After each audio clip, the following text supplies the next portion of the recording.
શેડા પડોશીના ત્રાસથી કંટાળી ગોંડલના દુડશિયા ગામના ખેડૂતે ઝેર પી જીવન ટૂંકાવ્યું।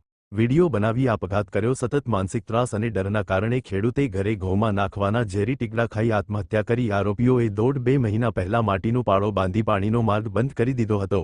રિપોર્ટર કમલેશ રાવરાણી, સુલતાનપુર।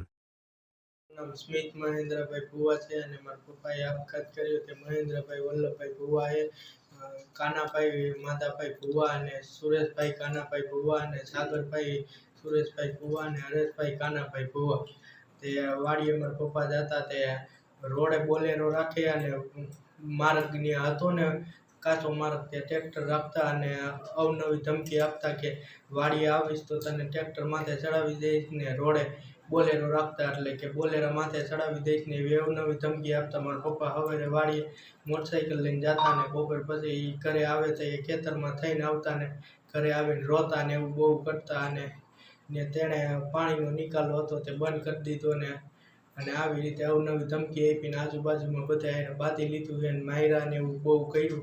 સુરેશભાઈ એને 4 શખ્સ હોય એવું કર્યું બહુ એટલે મારા પપ્પા બી ગયા ને એને પગલું ભર્યું દવા પીવાનું। પછી આમાં 4 આરોપી જે છે એને શું ધમકી આપતા તમારા પપ્પાને?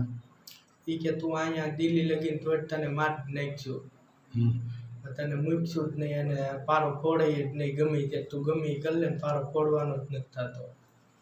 પછી આ જે પારો હતો એ હૈયારો હતો તમારે વાડીમાં? હૈયારો હતો એમ બધા ભાઈઓને?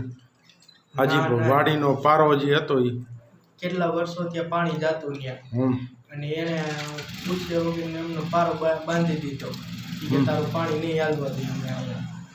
અગાઉ 2-3 વર્ષથી એમનું ધમકી આપતા ને મારા પપ્પા કંઈ કહેતા નહીં। 3 મહિના ત્યાં પારો બાંધ્યા ને એટલે મારા પપ્પાને બહુ ધમકી આપવા માંડ્યા ને અને એટલે પછી મારા પપ્પા બીવા માંડ્યા ને એવું કરવા માંડ્યા। એને છાતીમાં હૃદયમાં દુખાવો ને એવું થવા માંડ્યું હતું ને એટલે એને આ પગલું ભર્યું દવા પીવાનું।